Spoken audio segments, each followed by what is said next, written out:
Good evening and welcome. Thank you for joining us for this evening's presentation, which we call A Family's Guide to College.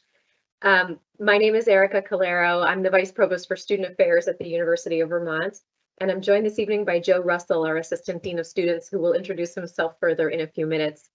We also have several of our wonderful staff behind the scenes who will be helping answer questions when our chat portion of the evening goes live. I've been really looking forward to this evening and the opportunity to greet you and welcome you as you prepare for your students' fall semester at UVM. Without question, one of the best parts of what we get to do at UVM is facilitate the growth and the development of the incredible students who come here. And over time, we've observed that much of what helps students transition and adjust and thrive is set into motion, often very intentionally, by their families. It happens both before they arrive and after they start their time at UVM. The corollary to this is that students who don't have the benefit of pre-arrival conversations, which constitute cognitive rehearsal, have to invent the wheel for themselves, so to speak, on the fly after arriving here, and that's without a doubt harder. So what we're doing this evening is sharing with you a distilled hour or so of some of the most important lessons we've learned. We've distilled this into what we'll share via this PowerPoint presentation. Feel free to take notes, take screenshots. We'll post the presentation soon. You can rewatch it. You can share it with others who you think would be interested. And you can continue or begin to have important pre-college conversations with your student. As successful as your students have been, and I'm thrilled at everything I'm beginning to learn about them, they will need to draw on and build new skills for success in college. A little bit of housekeeping. I mentioned we have a question portion of the evening. So we have a Q&A chat feature, which we're going to turn on partway through the presentation. I would advise that you keep your eye on the chat for our announcement at the point in time that the question function is activated. And we promise to do our very, very best to answer as many questions as possible. Again, this session is being recorded, so we'll caption it and post it very soon for you. Next slide, please. And next slide, please. I want to pause for a moment and reflect on the successes and challenges that students have faced during their high school years. We know that high school, the years leading up to college, have been deeply impacted by the pandemic, a deceleration in life as we all knew it. For students, remote learning, hybrid learning, masking, physical distancing, these things were difficult to the point of being quite painful for many. And then we have transitioned into loosened or lifted COVID restrictions. I think really the reflection that I'm interested in inviting you into is taking stock and really reflecting on where your student has been and how they're doing, and to talk about that with them. Everybody's been impacted by the last several years. Hopefully we've all been able to grow in some ways, and taking stock of the impact and potential growth is important because the first year of college is a huge growth moment. Every student experiences the transition from high school to college differently, and we know that there are some predictable phases in the adjustment process. There are times of elation, there are new connections, there's the exhilaration of independence. We know that there are also some bumps and hurdles, and learning to manage the limited resource that is time, making choices and decisions that support health and that support goals, making new friends, developing a sense of belonging in a new place. All of these ups and downs are part of the first year of college. We know to expect this. Students know to expect it.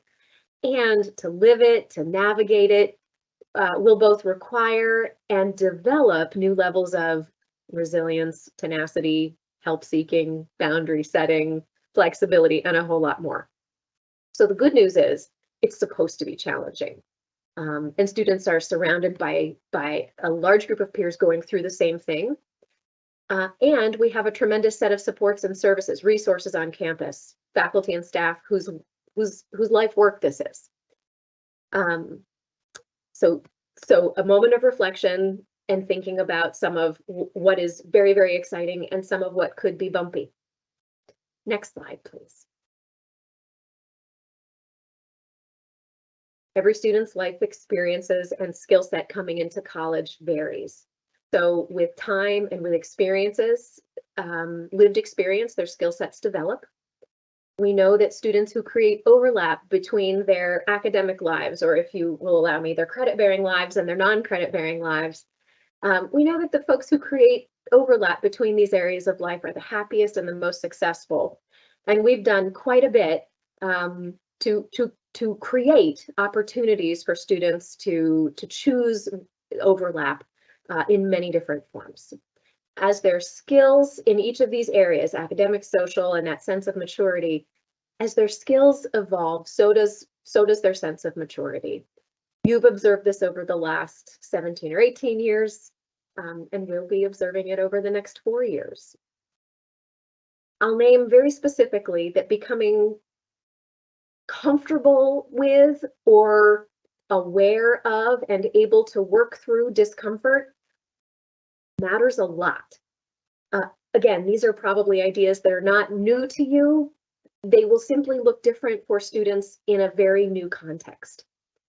Looking at failure as a learning opportunity matters a great deal. You've heard this referred to as growth mindset. As college students are jostled out of their comfort zone through the choice to attend college, they will encounter different challenges, different difficulties. You will hear about this. You will hear about it through tears, through complaints, through low grades, potentially. And it's all part of the rapid phase of growth and development that the first year and indeed the 4 years of college present. And in a sense, you do count on us. Some of you already know this, and to some this will be a new idea, but you do count on us to provide opportunities for discomfort, for that jostling that I mentioned, because it's an essential ingredient of the first year. It's an essential ingredient of success in college. Next slide, please. Okay. I mentioned that there's a skill set, and we're going to talk a little bit about supports and services. So at UVM, there are broad and there are specialized supports that you can think of as existing in a set of concentric circles with your student in the middle, and the outermost ring is the campus community. And in the space between are the unique opportunities and the supports that students will access at different times. I'm going to take the chance now to say again, even very successful high school students are supposed to need some of these supports in college. If your student can't fathom that they might need help in college, a good thing for you to do is help adjust that expectation, because truly every student will use some combination of the supports available and the broader range of offerings at different points along their journey. Next slide, please. And so specifically, the academic supports that are offered are targeted and tailored to what we know to be important and what we know to be in demand. Tutoring, a writing center, ADA accommodations, and a very robust program of advising, which is both academic and moves into the co-curricular realm as well for students. Next slide, please. The social landscape, exciting, partly unknown, and partly impacted again by the pandemic years. To have a really great social experience and social life in college, this will be an area where you'll see a lot of growth, communication, self-regulation, boundaries, boundary setting. We don't expect that students are coming to UVM in a final state with regard to any of these, but we do expect that they'll take responsibility for their choices. We have great systems in place to support them, whether their choices are ultimately good or unhelpful at a given point in time. And this can be a really important learning zone in college, as well as a challenging one. Most students will metaphorically scrape their knees from time to time, and every student will be very different by the time they come home for winter break And so just imagine how different they'll be in 4 years. Next slide, please. Okay, and here my last slide before my colleague Joe Russell takes over. Here's that sense of maturity that I mentioned earlier. Here are some of the ways on this slide. Here are some of the ways that students can build connections, can stretch, join community, explore new communities of interest, of affinity. This can be exhilarating and it can be bumpy, wondering whether they fit in, sometimes feeling that they don't. Practicing and building the capacity to engage, being perseverant, being tenacious, finding ways to persevere, I think, is part of the magic of the first year. Joe, I'm going to pass it over to you now.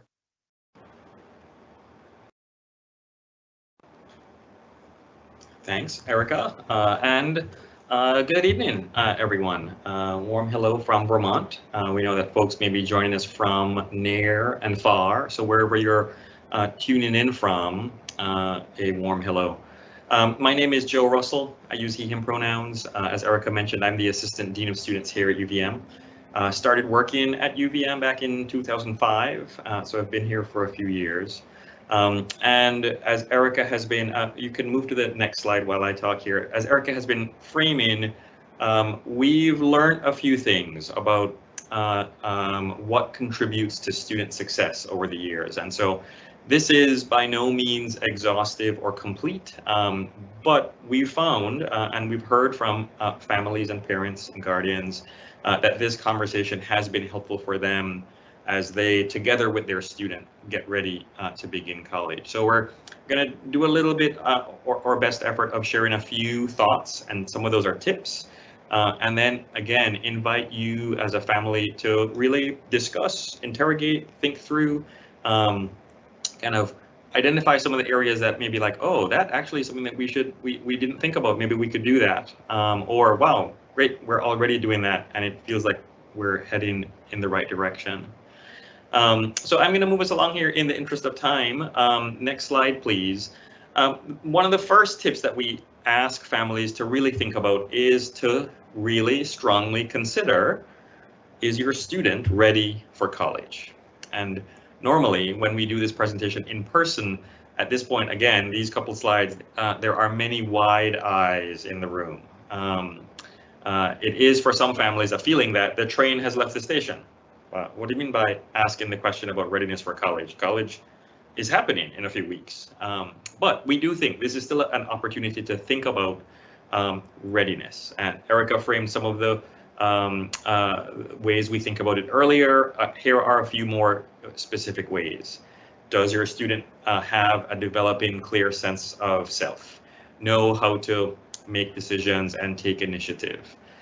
Is there eagerness and desire for challenge and learning and new things? I think all too often we see students who are told, go to college because it will be the thing that will help you develop your love for new things or challenge or want to explore. We think that's true. There is truth to that. And I always invite families to think about, your student. If your student is saying to you, I don't want to do this, like this is too far beyond my comfort zone. No, I don't want to be meeting new people and doing new clubs and learning new things. It's a moment to ask the question, is college the right thing? Especially if college is a very far way away from home. Is there a great reliance or an over-reliance potentially on family supports and the home unit? Again, as Erica mentioned, college life is meant to be a time of challenge, disappointment, failure. I will often kind of say to families, in many ways, you are paying UVM for your student to experience challenge and disappointment and failure. Some argue that it is the definition of how we learn. And if a student were to go through 4 years of UVM and never make a mistake, never be challenged, never have to kind of dig deep and learn something, that would be a missed opportunity.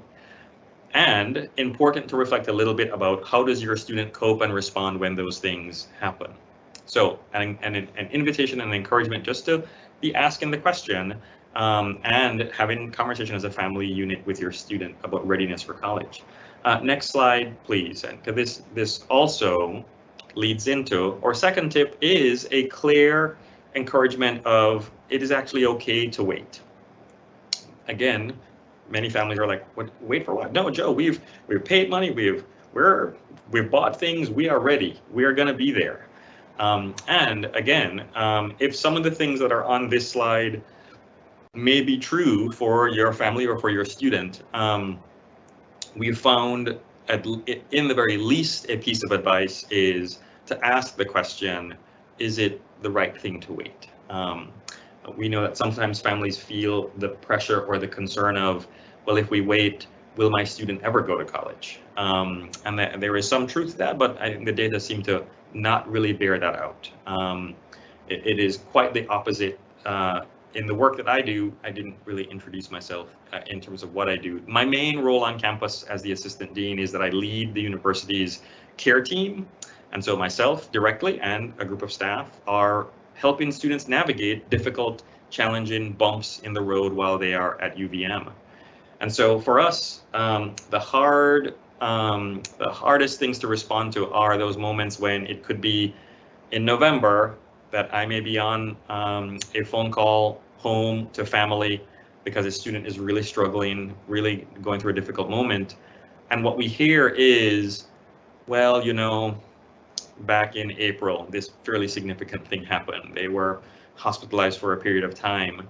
And there was just this hope of UVM would be the new leaf, the fresh start, that things would be okay. And so again, some of the items here on this slide are not automatic red flags of saying, no, your student shouldn't come to college, but they are hopefully invitations or encouragements or a prompt for someone in your family to think about, well, how are we gonna appropriately wrap resources around our student to maximize their chances of success? I will often say to families in this presentation, the hope that things will go well or that it will be a fresh start and a clean slate and everything will be okay. Hope is important, it's essential in our daily lives, especially coming out of COVID, but hope is not a strategy. Hope alone is not a plan. And we find that what helps is a plan and or some strategies. And so again, if your student is really struggling with substance use in high school, if your student has really had a hard time connecting in social networks in high school, if there's been a significantly traumatic event, a good example could be a suicide attempt or hospitalization for a significant period of time. Again, these are all things that we would invite knowing about and partnering with you and helping answer questions of, okay, given that, if you all feel super comfortable that your student is ready to go to college, well, what are the resources they're connected to? What are the supports here at UVM that are available, both on campus and off campus, that from day one of their semester they have in place, and then over their course of their time at UVM can choose to scale those back appropriately. Erica mentioned this, and I'm going to just again highlight it. Add in many variables all at once at the start of a college experience. A new place, new friends, new classes, new rigor, a whole bunch of variables at once can be the most difficult thing to do. And so again, if we can control some of those variables, keep some of the existing supports or comparable equitable supports in place for a student as they start college, what we find is then they can say, oh, yeah, right, I'm learning to play the game of college. I'm kind of figuring out what I need to do to be successful here. I can maybe dial one or two of those back. But it always is harder, I'm sure that you all can be aware of, to do it in the reverse order. And so it is okay to wait. If you feel or your student feels like, actually, I'm not just going to get caught up in the, well, it's just the next thing to do in life. We finished high school, now we do college. Please talk to us, please call us, please be in touch with us, and we can explore options of what that might be. Deferring, taking some time, doing something else to address some of these concerns, and then setting your student up for success when they're able to start. Next slide, please. Again, when we talk about a plan, again, moving past hope being the only strategy, here are some examples. Again, these things are wonderful. We will often hear this, a student who has a very robust 504 or IEP in high school, and they'll say, well, in college, I won't need that. And again, we encourage you to explore. No, I think those are good things to have in place. And then again, as a student is navigating and feeling success, to say, oh, okay, maybe I can dial those back. Again, harder to do the opposite. We have mental health providers here on campus. We also have many community providers off campus to provide therapy or ongoing mental health care. Physical health, primary health care, and a whole bunch of healthcare providers are here on campus and will, when needed and appropriate, help connect resources off campus or specialists as needed. Erica touched on a few of them, but a number of academic supports on and off campus. Again, here is the example of a student who feels like they don't need those things. I always give the analogy of when you go to the gym, you see a whole bunch of people at the gym. Some people who, for whom it might be brand new, and they're learning how what it means to get stronger. But then you're also seeing people who know what they're doing. They're very fit. The gym is the thing that kind of keeps them at the peak level of fitness. Academic supports serve the same function for students. I think there are some students who it will help them kind of as they're navigating a new landscape and a whole bunch of transition be helpful. And students who are fairly strong students, it will only make them stronger. And of course, ongoing support from home. And we'll talk a little bit about how we work with you in helping that support be successful and effective. Next slide. There are also some links in the chat if you have not opened the chat yet, just to know you can always reference. If you weren't aware where some of those resources are on our website, we've just put some links in the chat for you to look. The third tip, Erica, again, kind of previewed this, and it really is our calling in of families to be doing the work with us of getting your student ready for college. And so our hope is, if you haven't already started to do this, it's not too late. Now is the time to really be personal and be having direct conversation with your student about a whole host of things. Research tells us that as simple as setting expectations for your students' behavior when they come to college is very effective. But it also says that just having the conversation, just being able to highlight and ask some open-ended questions, share some stories about what your experience might have been, invite some conversation together, again, accomplishes some cognitive rehearsal and helps students kind of come in with a little bit of a sense of, okay, I'm not going to think about my own mental health or alcohol, cannabis, and substance use for the first time, my first weekend at UVM. Other big ones for us are the use of social media and the potential impact of social media, and what does that mean? Certainly things like hazing, right? Being able to say to your student, if you ever feel like you or a friend might be experiencing hazing, here's what we expect you to do. Talk to somebody, talk to us. We'll help you figure out who to talk to. Setting boundaries. Again, going back to some of our previous slides, students may be for the first time, many of your students may be for the first time sharing a living space for an extended period of time with someone else, 1 or 2 roommates. And what does that mean? How are they gonna advocate for themselves, kind of stick up for what they need and want, but compromise and be flexible and work within this relationship of how are we all supporting each other? And it's equal parts, right? It's equal parts being able to advocate for oneself, set some boundaries, but then also compromise and work with others. The third bubble here, again, this is also the moment when we get lots of like wide eyes in the audience, is asking parents, how in depth are you talking with your student about healthy relationships, consent, sex? What will a dating life look like? Like this for us, again, is something that we know UVM will not be able to do in isolation all by ourselves. I think the essential partnership of conversations happening from home about what this looks like is important. And again, you may not be an expert. We're not asking you to be an expert. You could simply, we did this before this presentation to see what it would be like to just Google, how do I talk to my soon-to-be college student about fill in the blank? Consent, dating, sexual relationships, right? Super, super helpful. We have been engaging in reading a book called Sexual Citizens on our campus, and it reframes the concept of how we talk about safety and consent and healthy relationships on a college campus. If you are a reader, it could be an awesome opportunity to have yourself and your student to read, and there are many resources, many direct points of conversation that can happen. So it can be daunting. Again, you might have some like eye rolling and mom or dad or whomever, like, no, I'm not talking to you about that. And yet we know it is essential and very important. And so we're going to ask you between now and when your student arrives here on campus to carve out some time, make it intentional. Don't just hope that it comes up in conversation, but set time aside to say, we heard from UVM and they are encouraging us to have this conversation. So let's sit this Friday at dinner and just talk about a few things and see how it goes. We think it's important. It can be difficult, but the payout at the end is well worth it. So an invitation to have some of those conversations ahead of your student arriving at UVM. Next slide, please. Again, I'm going to apologize for rushing through this, but we're trying to get a lot of information here and keep to time. We also have found that it's helpful for parents and families. Maybe there are some students watching this as well. Totally awesome. To get a little bit of information, this is not going to be exhaustive, but a little bit of information about some safety things.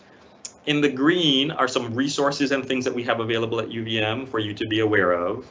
And very explicitly, families, parents, guardians, is what we are saying to students. And again, we think there is some helpful reinforcement of some knowledge and skill awareness for you all to build to know what UVM expects of our students.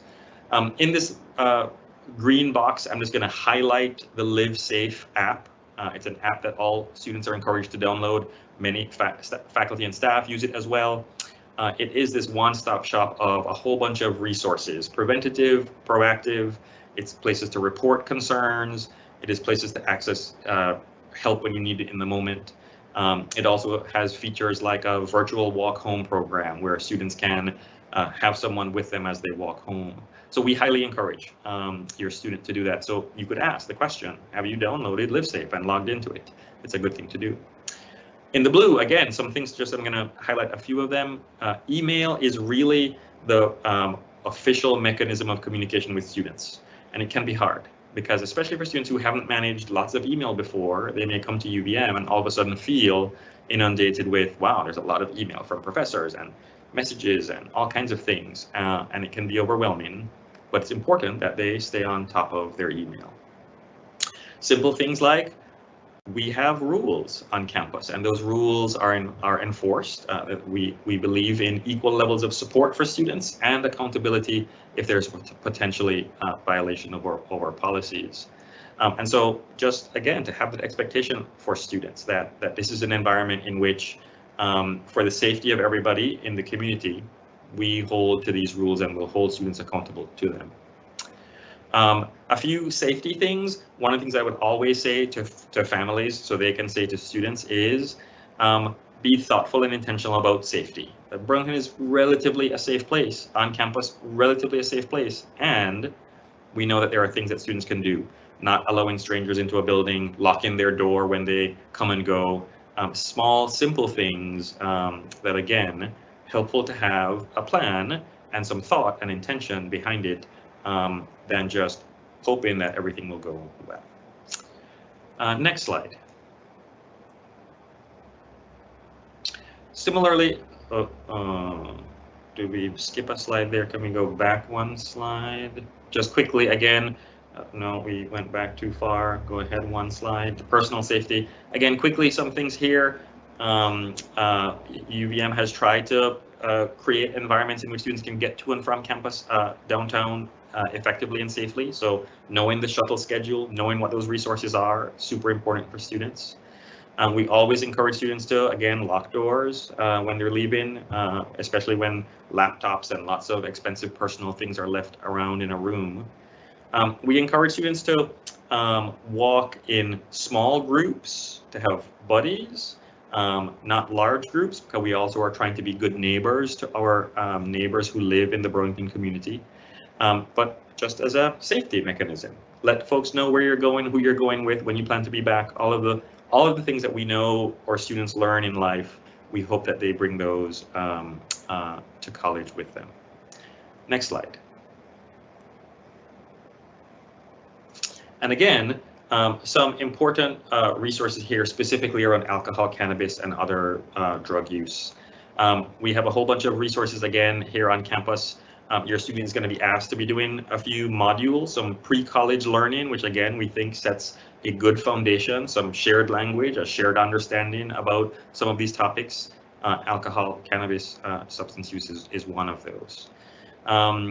We have a very robust medical amnesty program on campus, which basically just means if someone is calling for help because they're worried about someone, there won't be punitive consequences. The university is likely going to follow up with those students to say, hey, how are you doing? What happened? How can we support you? But no one's going to get in trouble. And the real goal there, of course, is so that never will students have to worry, well, if we call, are we going to get in trouble? Or if my friend got in trouble once before, and if we call for help, will they get in trouble again? Our medical amnesty program really supports and prioritizes safety, well-being as the number one, not punitive follow-up. If an example, if substances are involved. Also, just to highlight again, in the growing landscape here in the state of Vermont, we now have retail cannabis is sold in shops in the area. The university policy is that cannabis is not allowed on campus regardless of your age, in the same way that alcohol is not allowed on campus regardless of your age. And so again, just to point that out, and that's something that we are expecting students to know, and we'll ask that you reinforce that with your student. So lots of resources. Again, if any of these things on this slide seem unclear to you, we ask that you do a quick Google search or reach out and ask for further clarification or questions. We do have, again, helpful resources. Next slide, please. Other resources, again, you've seen in some of our previous slides, and you've heard Erica and myself kind of talk about students' willingness and desire to engage with activities and resources on campus. And so it is one of those things that predicts success, is a student's ability to take initiative and engage in these resources on their own. And so we've listed out several here. Some of them are academic. You've heard about some of those already. Our career center on campus wants to be working with students from their first year, not just when it comes to junior year and senior year when people are thinking about grad school or jobs, but to be working with incoming students over the course of their 4 years at UVM, so that there is this progressive development and support towards that end. Your student is going to be well supported by a whole cadre of residential life staff, and this often for students is one of the more local resources in a very literal sense. We have full-time staff members who live and work in the buildings alongside student staff. So your student's RA will be probably the most local on their floor, but RAs are supervised by graduate level and full-time professional staff above them. And they are wonderful resources. They know a lot about many things on campus. And so again, the encouragement we give to parents to say is, when you're hearing some rumblings, and it could be about a number of things, not just residential life specifically, a question could be, have you checked in with your Res Life staff member about that? They may know, and it could be a good starting point for conversation. We have a number of identity-based, again, community and centers on campus. Our Interfaith Center, the Mosaic Center for Students of Color, the PRISM Center for LGBTQA students, and the Women and Gender Equity Center on campus. These are wonderful physical spaces on campus that help community develop and help students be able to not just build bonds with folks who share identities, but also get resources and supports around what does it mean to navigate Burlington and Vermont and UVM's campus if I hold some or intersecting identities. We've shared a little bit about health and well-being, mental health and physical health, but we again have fairly robust health and well-being resources on campus. And UVM has a designated police force, which for some people seems scary and daunting. I value my colleagues in UVM Police Services. I think they really understand what it means to serve a college community. They are remarkably sensitive and focus on mental health and well-being. Their primary goal is safety, not as much law enforcement. I probably shouldn't say that as explicitly, but it is. They lead with this a focus on safety and well-being. I'm going to move us to the next slide. And again, not just resources that are available to your student, really also are many opportunities for active engagement in the student body. Again, for us, data tell us that students who are active are more successful across all of those areas that Erica spoke about earlier. And so again, this is a good thing to be starting to ask your student about. When you come to UVM, are you going to be doing some of the similar things that you did in high school? Are you going to be branching out and thinking about something new? Might there be something that might not exist at UVM that at some point then over the course of time here, you might be involved in finding other people who share that interest and starting a club? There are many opportunities for students to be involved, and early in the semester we will also be presenting on a silver platter for students ways of learning and knowing about those clubs. And so again, we encourage you to be having that direct intentional conversation with your student of saying, academics is number one, it's absolutely a priority, but we know that what needs to, it's kind of like a tripod, again, it's social, academic, maturity level. Some engagement in non-academic things is equally important. And so really encouraging that is helpful. They will also have many opportunities to then grow into leadership positions. Some of them will come very much with that appetite in place. They want to be involved in leadership, and many of your students will grow over time here at UVM, either through mentorship or connecting with other students and grow into those things. And so again, over the course of your student's career here at UVM, we think it's a really helpful thing to be asking the question, wow, you seem to be really interested in that. Are you talking to the club advisor? Are you talking to the club president? Or what would it mean to be a little bit more involved in that as you move on in your UVM career?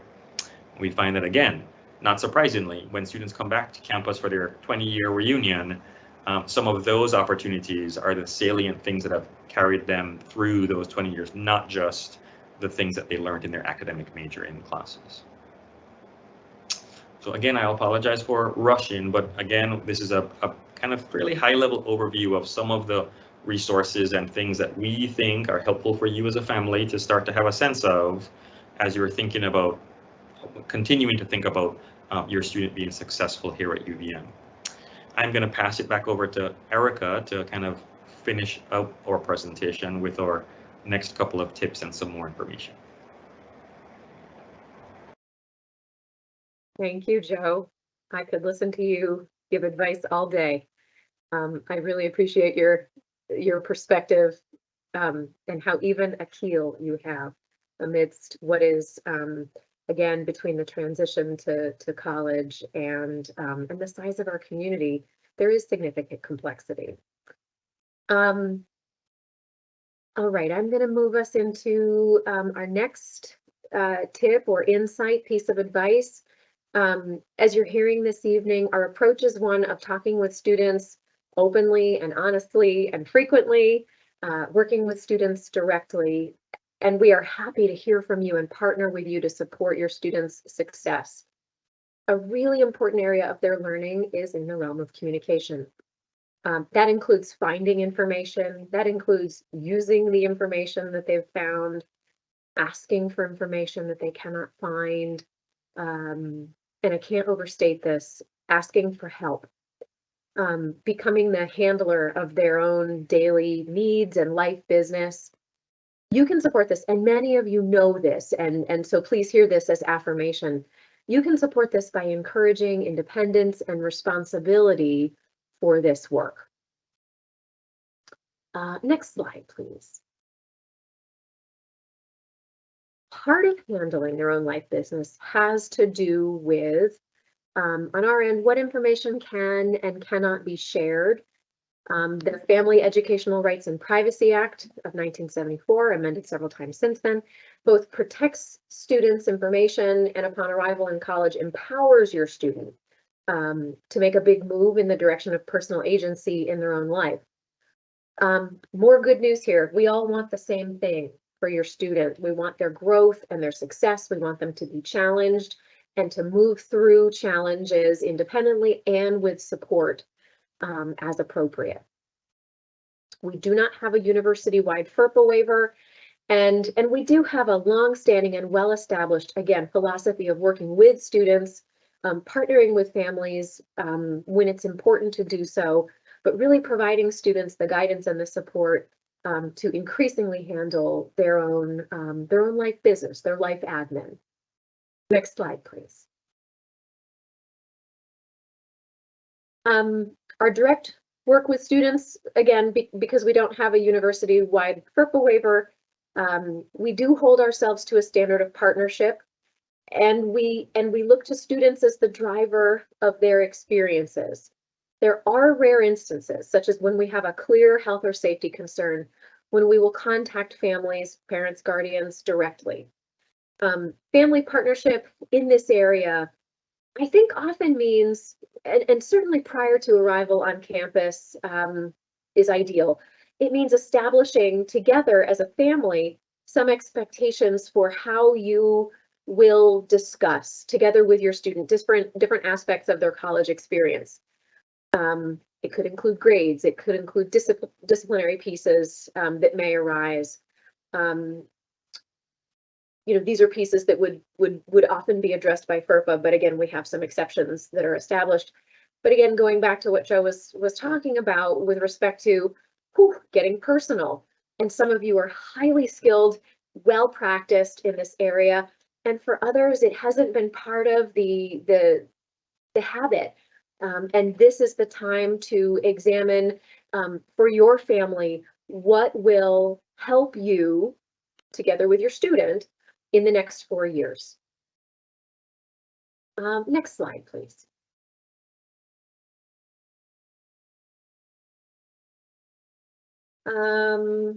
Let's see. Awareness of the fine print is really the take home on this slide. This might be a good one to take a screenshot of.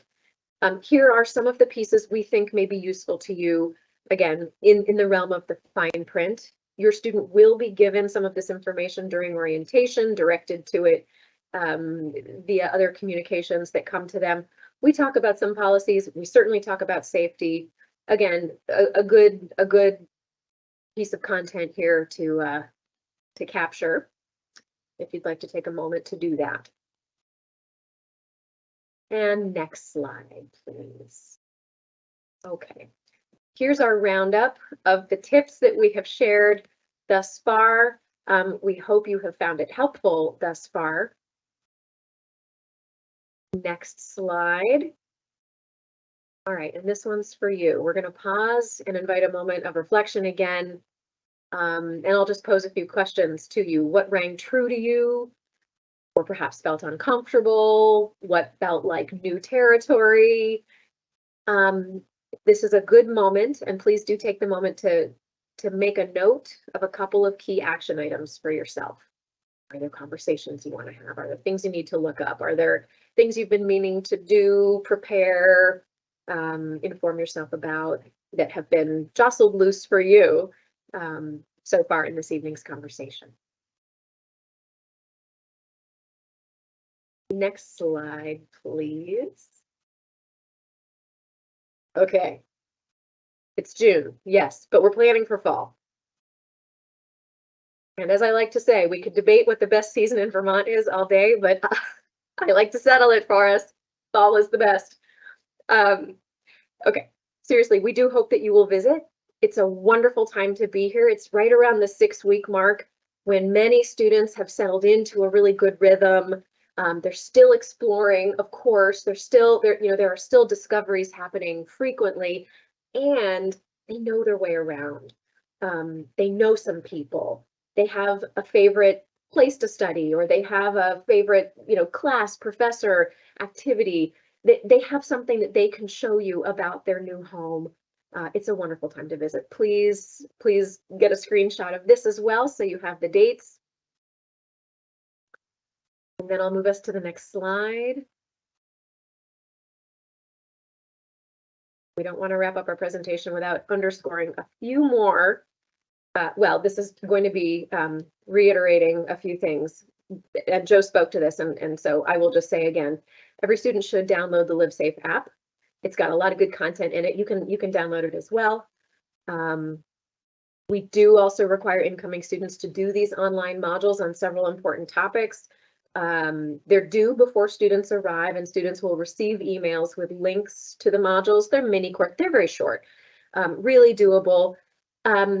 Please encourage them to be on the lookout for these. The topics, which you can see in the second bullet point there, these matter to us a great deal as a campus community. We do not present these to students in a perfunctory way whatsoever. Completing these modules really does provide our community with a common baseline of understanding around some tricky topics, some sensitive topics, and some bright lines in terms of our community standards. Next slide. Want to make sure before we get to our Q&A that we highlight a couple of our next webinars. They will be good. They will be information packed. We encourage you to attend. Screenshot or take a quick note. And then we'll move to the next slide. And we'll do our best. We've covered a lot. We've moved quickly. But at this point, we would like to answer some of your questions. So the way that we usually do this is we kind of go back and forth fielding questions. And I'm just going to have to maneuver myself over to the published questions. We've got folks, as I said earlier, kind of behind the scenes capturing questions. So families, if you would like to input questions at this point, please go ahead and do so, and we'll try to address as many as we can. You will also see in the chat that we've got a number of links that have been provided: counseling and psychiatry services, student health services, academic supports, and others. So great content here for you.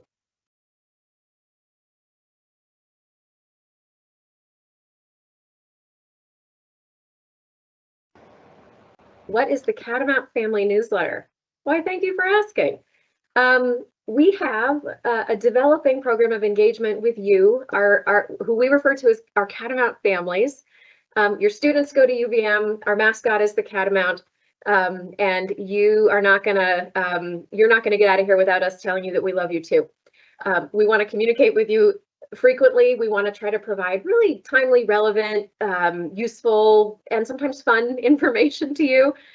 In the early days of the semester, for example, we're going to make an effort this year to share some photos of how the first couple of days of classes are going. We may even put on a webinar, if we've had a particularly spectacular opening, which I do anticipate. The Catamount Family Newsletter is an email that comes out roughly monthly, and it contains all of this content that I'm talking about. It might give you a heads up on some important dates. It might tell you about some of the activities that students are engaged in and what's available. Maybe some reminders about things that are going to be milestones for you. In the run up to Thanksgiving break or winter break, we might be just kind of jogging your memory about some of the ways in which we expect to see students change during their first semester of college, because and we like to say, you will recognize the students who come home to you for Thanksgiving or Christmas, but wow, will they will have all kinds of new things that they have experienced. And so there will be a piece of them that will be really new, and it's good to just kind of reorient yourself to that sort of thing. So it's our family newsletter.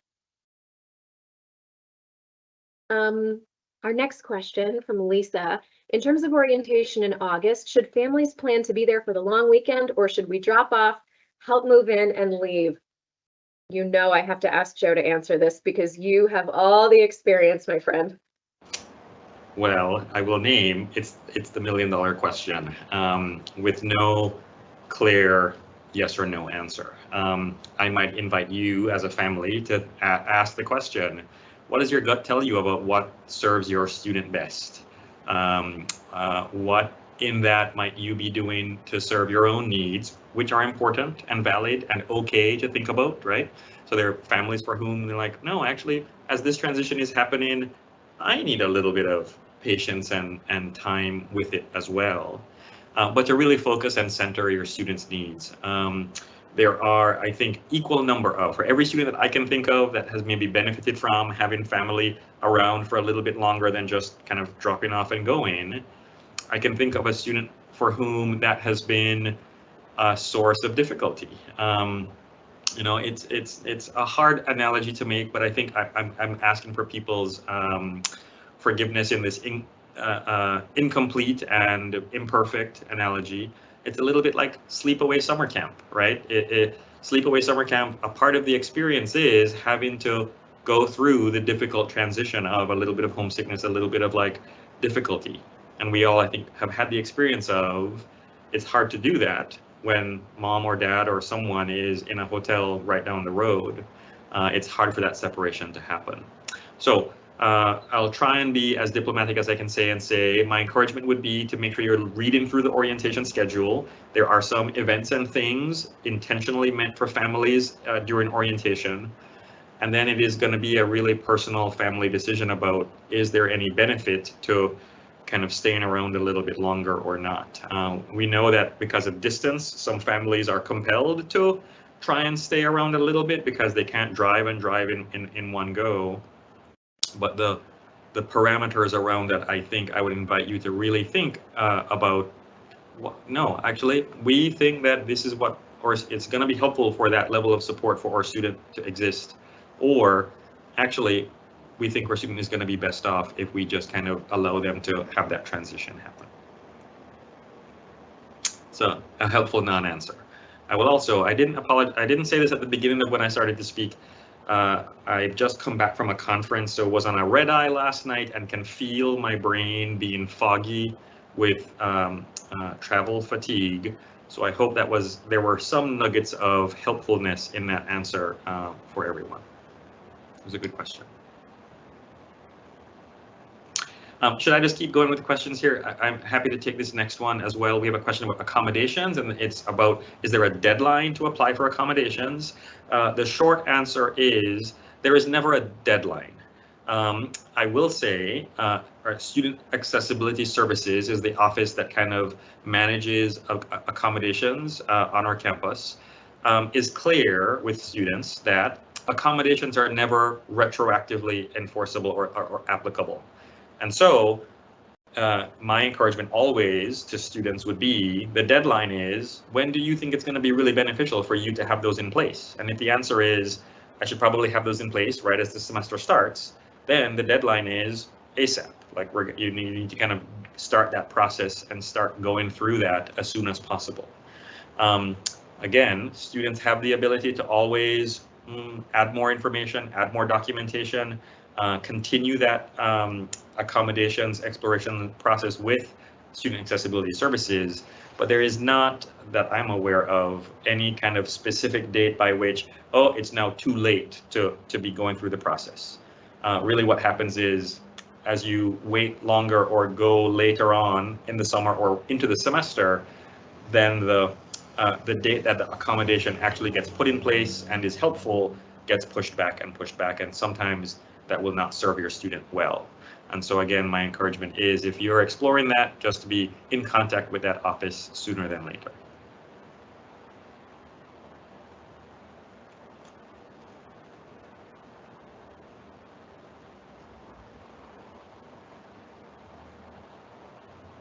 Okay, another question here about visiting home. Is there a recommendation? And I'll maybe share one thought and invite Erica to add to it.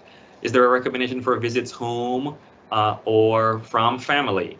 You know, should we wait for family weekend? Again, these are great questions, and I will just name, I'm glad that people are considering and thinking that through. It could just be one of those things that you're able to have a conversation as a family with your student. You know, hey, we've been wondering, we actually don't know that we have a clear answer. Student, what do you think about? Like, are you feeling like you're going to want to come home one point between, August and October? Or if we had the opportunity to come and visit, do you think that would be a helpful thing for you? Again, I don't know that there is a one size fits all answer to that question. It's going to be a little bit what does your student need and what is helpful from your end. Erica, what am I missing in that answer? These are good questions. It is a really good question, and it's complicated. I think that, generally speaking, I look at other sorts of things that surround, that first year student experience. Here's something that most of you have picked up on. We don't permit first year students to have cars on campus. It's because we want them to stay close and we want them to really, really become members of the community. It can be tempting sometimes from a place of kind of looking around and, for students, they can occasionally be kind of tricked into thinking that everybody else is all set. They have all their friends. They're going to be in 6 different weddings, 12 years from now. They have all their besties. False. And so I want to affirm what Joe has said. It really does depend. And it can be hard to sit with the knowledge that your student is feeling not quite settled socially, and it can be really, it can feel good to be there for them and, have that sort of familiarity and the embrace of family. And that might be the right thing for you, for your family, for your student. For others, it may be the right thing to really kind of have to work through that and continue, for the student, continue to put yourself out there, continue to be open to new friendships, even when you're not sure if they're going to be lasting friendships.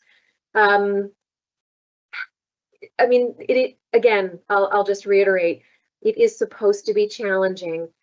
What we think you are best positioned to do is to encourage your student to stick with it, to be perseverant, to go ahead and own and just sort of feel what it can feel like to struggle a little bit, to feel a little bit lonely. Some of that metaphorical knee scraping I was talking about, a lot of this does occur in the social realm, and so this is part of that. This is part of that growth and development. You will be attuned to it. Again, you'll hear about it from your student. I think that it's also good for you to tap your own peer group, right? Other families who have students off in college as first semester students. There isn't a formula. We wish that there were. There isn't. And it's. I mean, this is a different presentation, I suppose, but it's also part of your evolution as a parent or caregiver, as a family. And sometimes it does feel hard. That is just the truth. We're going to move on to the next question. We are, and that's super helpful, Erica. I think I'm going to also just quickly take this next question. Yeah. The question is, to read it out loud, my student would benefit from working with a therapist off campus for long-term therapy. Exactly, great, wonderful that that's identified and that's clear. The question is, can she reach out to CAPS, which is our counseling and psychiatry services on campus, now for a referral to off-campus options? And the answer is 100% absolutely yes, please do that. What we do know, Burlington is no different than many places across the country now. The timeline into some of those services and resources can be a little bit delayed. And so again, I always say to students, if you show up in August to say, okay, well, I'll show up and I'll start to look for a therapist, you may not have one for 4 to 6 weeks, which is almost half of the semester. And so thinking from now, what can be done is super helpful. And so one option absolutely is to contact our counseling psychiatry services for some options and thoughts.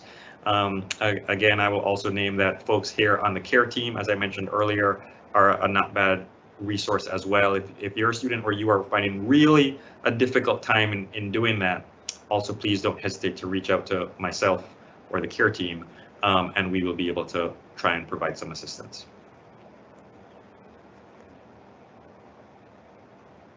Well, I'm looking at noting the that- time, I'm noting that we are right at Yeah. time, but Erica, what are you feeling in terms of wrapping up here? well, I think the questions we've had have been excellent. I know many of you who posted questions to the initial portion of the chat have gotten answers to your questions. We will endeavor to continue to provide answers to any of the questions that we weren't able to provide answers to this evening. Just want to reiterate, we have future sessions coming up. The orientation website,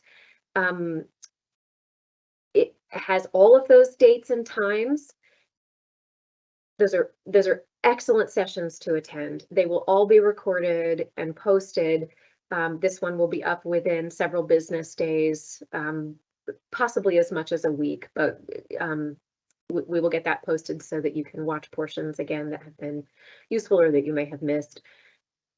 We are really appreciative that you made the time to be with us this evening, that you're thinking through some of these really complex questions of student growth and development. You are incredible for having gifted us the class that is coming to us this fall. We are incredibly excited to welcome this class. They are a talented, motivated, community-oriented group of students. It's hard to avoid the language of, the superlatives. I'll just say we're very, very excited to get to know your students and to see what they do over 4 years, the 4 years to come. Again, thank you for being here. We wish you a wonderful rest of this evening and a restful summer weekend. Take good care.